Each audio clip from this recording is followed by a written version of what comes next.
C'est tout un... Voilà, l'exécutif, la façon de diriger, la Macronie, etc. Est-ce qu'on en est arrivé à une période assez étrange et à un phénomène assez étrange de celui d'un groupe de députés qui va aller au clash parce qu'il faut faire un clash pour se faire entendre dans l'hémicycle, William T. De toute façon, la réforme des retraites, les parlementaires ne sont pas exprimés uniquement sur la réforme des retraites stricto sensu. Quand vous prenez une réforme des retraites stricto sensu, qui reporte l'âge de légal de départ à la retraite, vous avez à peu près 40% des Français qui sont pour et 60% des Français qui sont contre. Donc si par cas vous avez beaucoup plus de Français qui sont contre, c'est qu'il y a un autre message derrière qui est véhiculé. Il y a deux ou trois messages qu'on peut traduire. Le premier, c'est que les Français ont exprimé la peur du lendemain avec la réforme des retraites, qui est la peur de se retrouver au chômage à plus de 60 ans, la peur que leurs enfants vivent moins bien qu'eux, etc. Et ensuite, après, cette traduction politique a été exprimée par les députés, que ce soit les députés de la NUPES, les députés du Rassemblement national, une partie des députés des LR, et donc par conséquent des députés LIOT. Parce que le troisième message qui est porté contre cette réforme des retraites, c'est un message porté contre Emmanuel Macron. Et donc une grande partie des gens ont exprimé l'opposition à la réforme des retraites pour montrer leur opposition à Emmanuel Macron. Et une partie des députés ont été élus pour s'opposer à Emmanuel Macron. Dans l'hypothèse d'une dissolution, ces députés doivent continuer le combat parce que leurs électeurs ne leur pardonneraient pas d'avoir abandonné le combat contre Emmanuel Macron, tout simplement. Il y a une façon de continuer le combat. Là, c'est quand même assez inouï et assez inédit aussi. Moi, je pense que les députés ont du mal à traduire le message de leur élection. De plus en plus, les politiques ont du mal à traduire leur élection parce qu'ils confondent la légitimité de position et la légitimité d'action. Lorsque vous êtes élu au suffrage universel direct, vous avez une légitimité de position qui est induite par le suffrage universel. Ça ne veut pas dire pour autant que vous avez une légitimité d'action.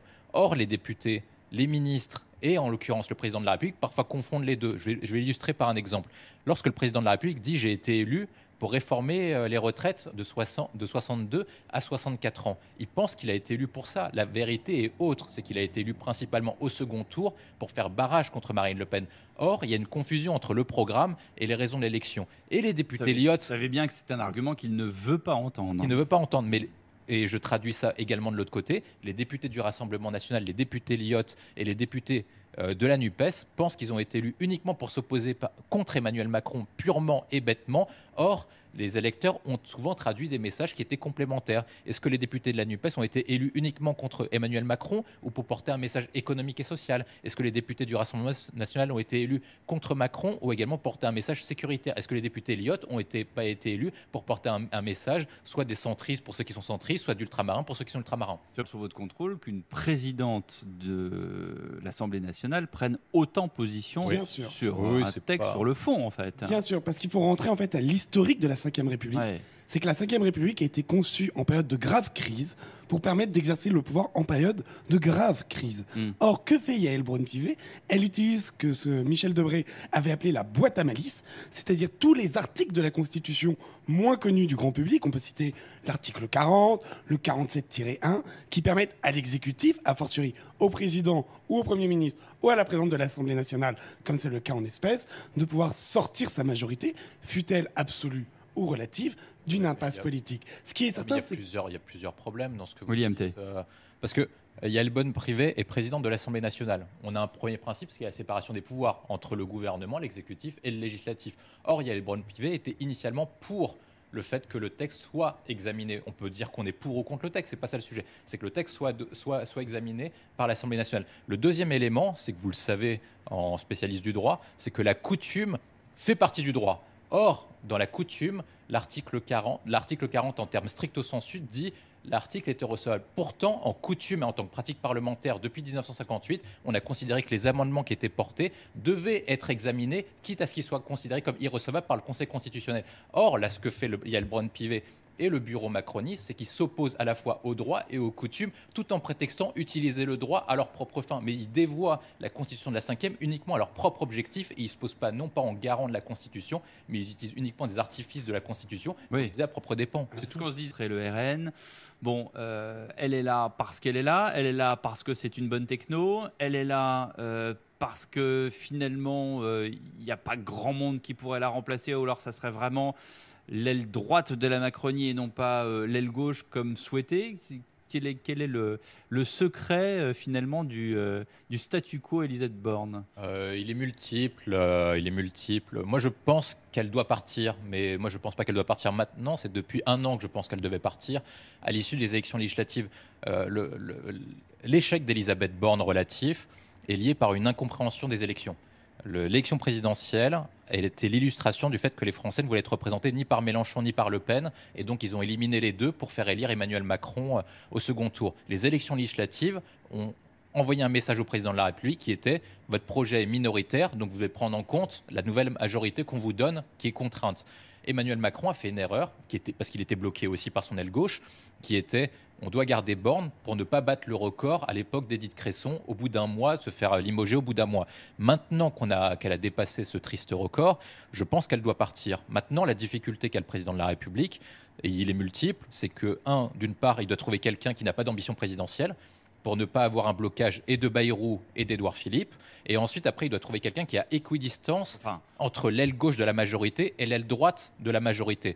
L'autre difficulté qu'il a, c'est que même si vous arrivez à composer au sein de la Renaissance ensemble avec le Modem et Horizon, un Premier ministre capable d'élargir tout ça, vous n'avez toujours pas de majorité absolue parce qu'il faudrait avoir l'appui soit des députés de gauche modérés, mais je ne suis pas sûr qu'il y en ait assez, soit des députés républicains. Or, un Premier ministre venant des Républicains, de ce que je comprends, n'aurait pas la majorité des voix parce que l'aile gauche menacerait de faire sécession auprès de la Macronie. Donc vous n'avez pas de candidat magique, et ce qui expliquerait pourquoi est-ce qu'Elisabeth Borne resterait pour l'instant. Mais l'aile gauche est-elle encore si importante dans la Macronie? Je vais illustrer par un exemple. Si vous prenez la proposition qu'ont faite les Républicains dans le JDD à Gérald Darmanin sur l'immigration, de ce que je comprends, Gérald Darmanin a quasiment les mêmes convictions que les Républicains. Peut-être pas sur tous les sujets, mais le grand ensemble. Sauf sur le référendum, parce que trop compliqué sauf sur le référendum, mais sauf sur l'inversion éventuellement des normes. Mais ils sont quasiment d'accord sur tout. La difficulté, c'est que le véritable décisionnaire sur l'immigration, ce n'est pas Gérald Darmanin. C'est Kohler et Sacha Houlié. Alexis Kohler, le secrétaire général de l'Élysée, et Sacha Houlié, qui est président de la commission des lois.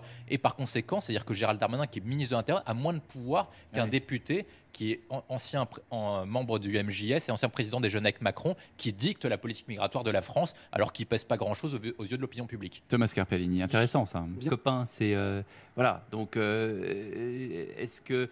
on a l'impression... je ne veux pas parler pour vous deux, mais on a eu quand même l'impression d'un Pape Diaye assez démuni face à la situation. Ah oui, non, mais je pourrais faire le même commentaire sur Pape Diaye que sur Elisabeth Borne. Ouais. C'est quelqu'un qui est remarquable par son parcours, mais il n'a rien à faire ici. Les défis sont beaucoup trop grands. Vous avez un déclin éducatif qui est amorcé depuis très longtemps, qui est montré par tous les classements PISA.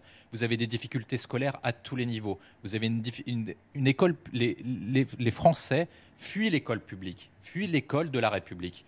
Or, les Français, toutes les catégories de Français. Toutes les catégories, vous demandez. Les familles modestes maintenant demandent des places dans les écoles privées. Moi, je peux parler de mon propre cas. Moi, j'étais dans un collège qui était à côté d'une cité.